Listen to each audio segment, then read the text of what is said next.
폐렴 치료에 대해 알아보자. 폐렴 치료는 환자가 앓고 있는 유형에 따라 달라질 수 있다. 의사가 가장 적절한 치료법을 결정하기 위해서는 환자가 경험하는 증상과 나이 등 일련의 중요한 요소를 고려해야 한다. 폐렴의 유형은 두 가지 주된 범주로 나눌 수 있다.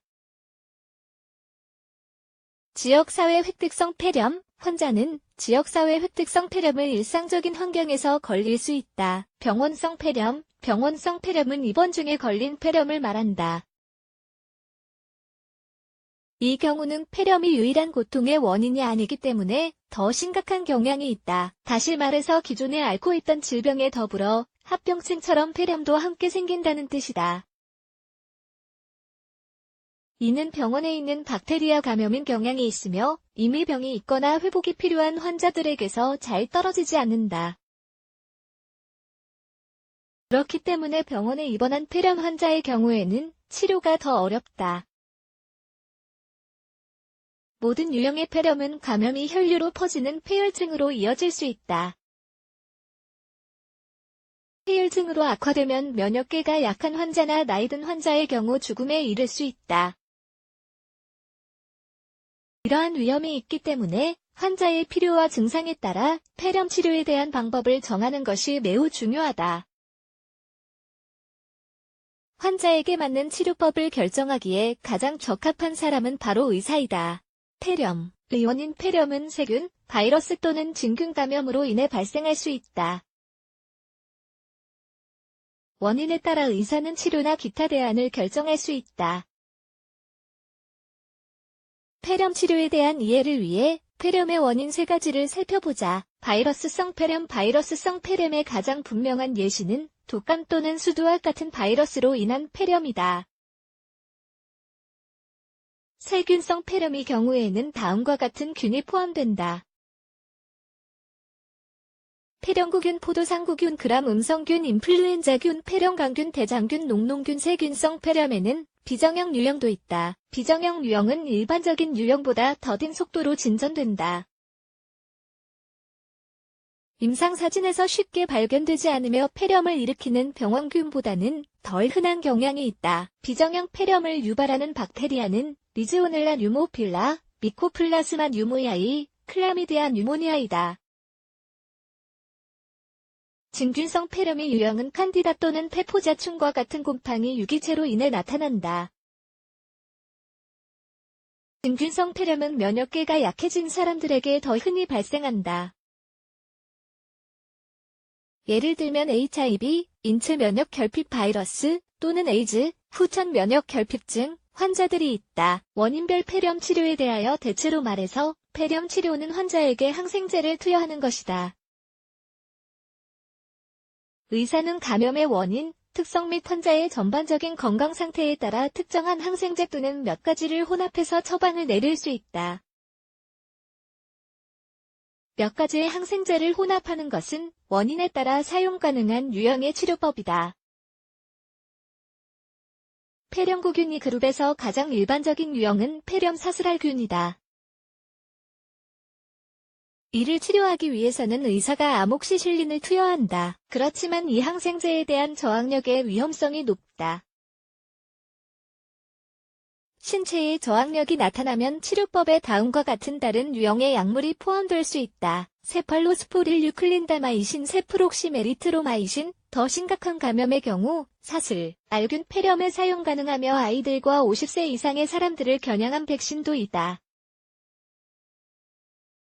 포도상구균 폐렴 포도상구균 폐렴의 경우에는 주된 원인이 황색포도구균이다.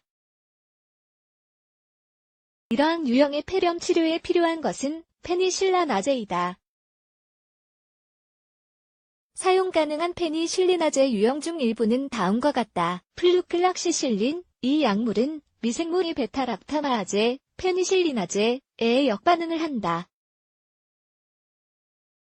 세팔로스포린, 세펠러튼 및 세파만돌이 포함된다.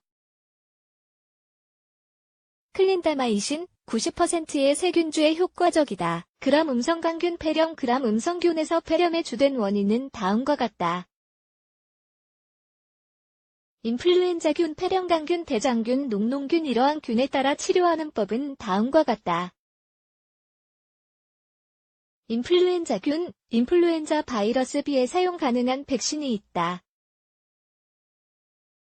모든 아이들이 예방법으로 백신 접종을 받는 것이 좋다.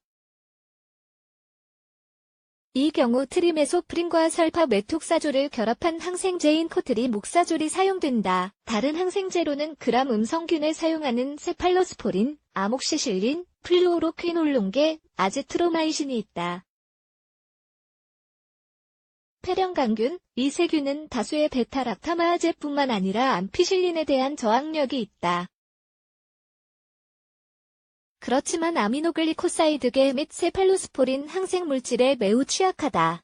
대장균, 이 균을 대상으로 한 폐렴 치료의 경우에는 호흡에 대한 지원을 받기 위해 입원을 해야 한다. 이러한 지원은 충분한 산소를 공급할 수 있다. 대장균의 경우에는 의사가 세픽심, 세프푸독심, 세프티부텐, 세프디미르와 같은 세팔로스포린 및 플루오로퀴놀론계 투여를 선택한다. 녹농균, 이러한 균의 효과적인 치료를 정하기 위해서는 의사가 조직 검사를 필요로 하며 그 결과를 바탕으로 치료를 결정해야 한다. 녹농균은 많은 항생제에 대한 저항력이 있다. 비정형 폐렴의 치료, 레지오넬라 폐렴 레지오넬라를 퇴치하는 약물은 에리트로마이신이다. 증상이 심각한 경우에는 리팜핀으로 에리트로마이신을 보완할 수 있다. 또 다른 옵션으로는 10%, 아지트로마이신 또는 의료 전문가가 선택한 기타 약물이 있을 수 있다. 미코플라스마성 폐렴이 균의 감염을 받은 대부분의 환자들은 치료를 통해서 또는 치료를 받지 않아도 극복할 수 있다. 전자의 경우에는 에리트로마이신이 사용된다. 그렇지만 다음과 같은 약물 또한 포함될 수 있다. 테트라시클린 클레리스로마이신 아지트로마이신 클라미디아 폐렴이 균은 대개 입원을 필요로 할 정도로 심각한 경우로 이어질 수 있다. 치료는 심장마비 또는 기타 질환과 관련된 만성질환이 있는 환자를 제외하고 대개 독시사이클린의 투여를 수반한다. 이러한 유형의 감염에서 흔히 사용되는 기타 약물에는 에리트로마이신 및 테트라시클린이다. 치료는 대개 10에서 21일간 지속된다. 바이러스성 폐렴의 치료 바이러스성의 경우는 아시클로비르와 같은 항바이러스제가 단순 포진, 대상 포진 또는 수두에서 파생된 폐감염 치료에 권장된다. 시토메갈로 바이러스로 인한 폐렴은 간사이클로비르로 치료할 수 있다. 그렇지만 에이즈를 앓고 있는 환자에게는 효과적이지 않는 것으로 나타났다. 일부 환자들의 경우에는 세균성 감염이 추후에 발생하여 항생제 치료를 받아야 한다. 바이러스 감염이 생긴 경우에는 해열, 진통 및 기침약을 복용하는 것이 권장된다. 진균성 폐렴의 치료의 경우 의사는 다음과 같은 항진균제를 투여한다. 암포테리신 비플루코나졸 이트라코나졸 플루시토신 이러한 약물은 부작용으로 이어질 수도 있다. 다음과 같은 증상을 경험할 경우에는 의사에게 알려야 한다. 햇빛에 대한 민감도 증가, 특히 눈, 발열로한 피부 발진, 가려움, 설사, 메스꺼움, 구토,